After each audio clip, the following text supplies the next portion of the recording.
What up YouTube, it's Missouri's Company. In today's video, we're going to be looking at the primary attacks for the Blood Knight and determining which one is better. Is it going to be Ravage, which is going to be the up close sort of swinging polearm one, or is it going to be Shadow's Edge, which is sort of like the medium to far range dagger throwing?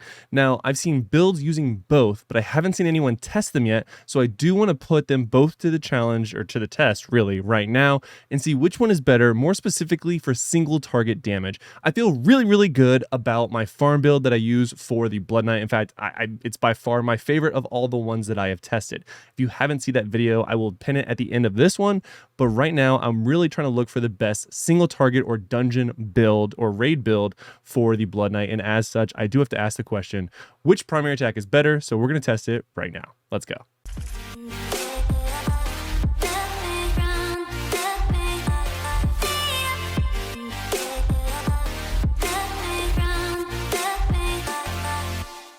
So before we go into testing the actual skills, I do want to go ahead and read them as well as look at the different essences we have available to us right now. So first up is Ravage.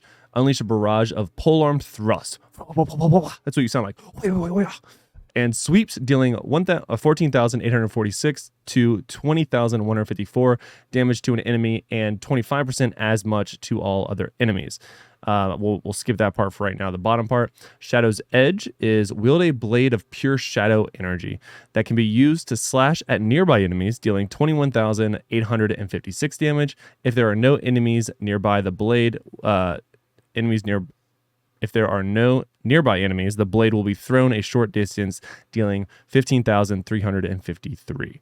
So at first glance, I do want to clarify this because people do get these numbers kind of wrong. So with the Shadow's Edge in particular, so this one's pretty straightforward. It's very similar to other primary attacks where it's sort of in this range of 14,846 to 20,154, whereas Shadow's Edge is, if it is up close, it is always 21,856 is how this reads. Whereas if you step back and you go just far enough where the shadow energy sword can't be used, it will instead throw it and will only deal 15,353. So pretty massive drop off there once you hit that range. So you do need to be really dialed in as to which range you're using, because that's going to basically cut your damage off by basically a third. So now let's go and talk about the essences, because there's only a few essences available right now to the Blood Knight. And I do have all of them that buff your main skills. So the first one for Shadow's Edge, there's going to be two of them, and they're both going to be in the offhand slot.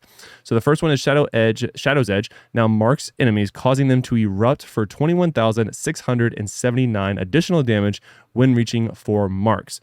Basically, every 4 attacks of your Shadow's Edge, you'll do an additional 21,675 damage, which is pretty crazy. The other one is going to be after Shadow's Edge hits an enemy, 2 blades ricochet out randomly, targeting nearby enemies and dealing the 15,353, which is the farther range if you don't remember. Now, obviously, that's not going to come in too much to play for a single target fight, but I figured I would add it just because. Now, the other one is the only essence out of any slot, and I did look at all of them. The only other essence that buffs any amount of auto attack or primary attack is going to be the Ravage one, and it's the final strike of the Ravage combo. Now unleashes a wave of energy that deals 9,357 damage to enemies. Now I deliberately don't have anything maxed out, so we're not using maxed out gems that give us an awakened bonus to either or any of these.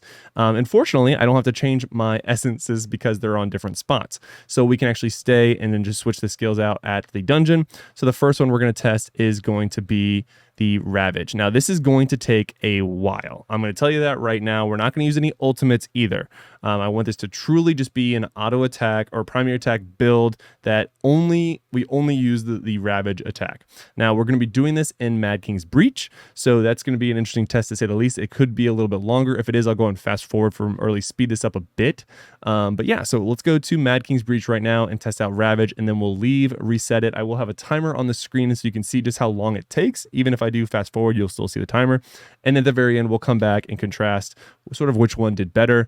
I can't help but assume that Shadow's Edge will do better, but this could be a situation similar to the Wizard, where maybe Ravage is a bit of a faster attack speed, so you get that damage quicker. Don't know. We'll have to find out, but let's get straight to it.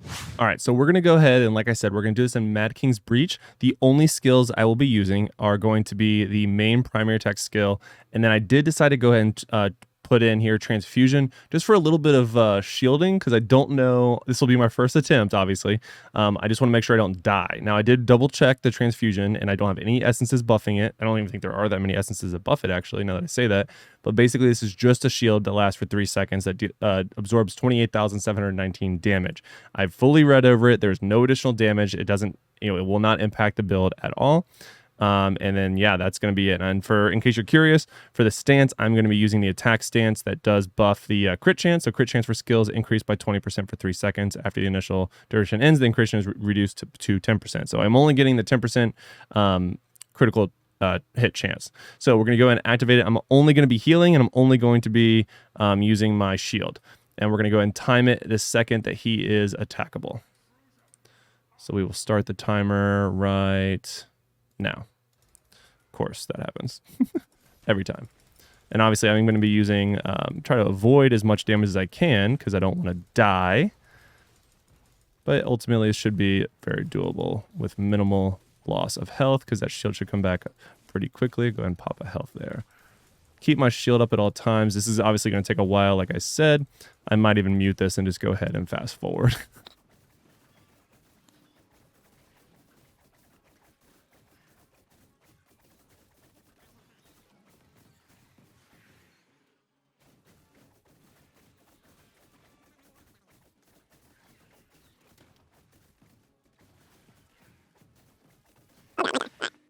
Boom.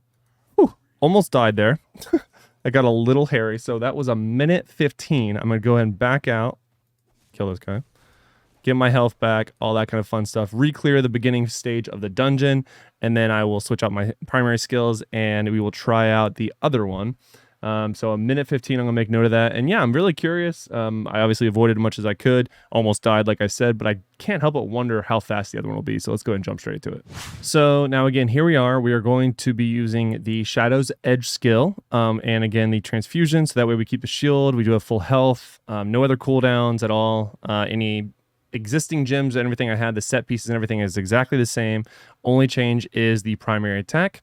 Now, I will say I'm going to do my absolute best to stay close enough where I'm actually getting that full damage like we talked about, because obviously that's going to make it faster, and I want this to be a true test. So I'm going to try to stay as close to the boss as I can, so that way I'm getting the 21,856 damage. But obviously when I'm dodging, I could see where there would be a time where I'm doing the 15,353. So we'll just see just how fast it is. Again, the time to beat right now is 1 minute and 15 seconds.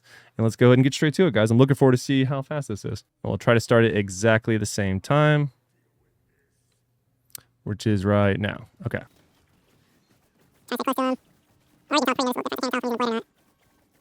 It is difficult to see how close I am to see if I'm using the right blade, although you can kind of tell which one I'm using when I get close to him like that, because it definitely does a pretty noticeable amount of damage.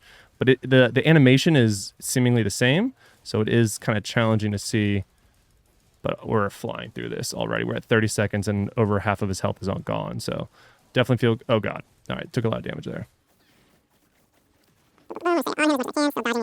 Again, we're kind of getting some AoE from the other essence that we get with this main skill. Oof, took that damage. And he is almost dead right now. A minute and 1 second. So obviously faster with the Shadow's Edge. So again, we're comparing 1 minute to a minute and 1 second, which feels pretty good, honestly. I think that this is a pretty good test.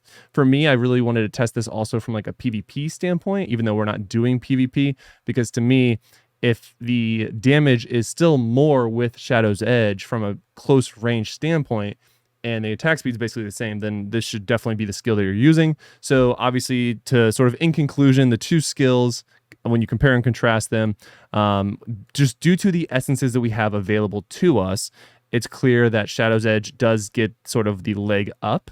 Now, I don't think we got full benefit of the ricochet, but I definitely know we got a benefit from this 21,675 from marking the enemy and then doing damage every four attacks. That feels pretty obvious to me.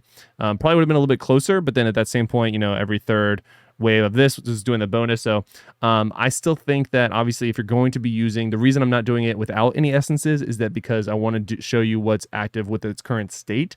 So obviously if you're looking at building out a dungeon, raid, PvP build, Shadow's Edge is doing more damage from a single target aspect.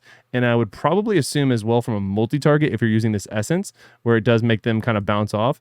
But at the same time, because this one's only doing 25% as much damage to others. So this main goal of this was single target, but you could definitely see from clearing the mobs that spawn that I was having a much easier time with Shadow's Edge. So I think ultimately Shadow's Edge is going to be the one that is the winner here. And let me know what you guys think in the comments below. Do you think this was a good test? Is there a different test I should run? Let me know your thoughts in the comments below. But in the meantime, lock it in, and Shadow's Edge gets the W.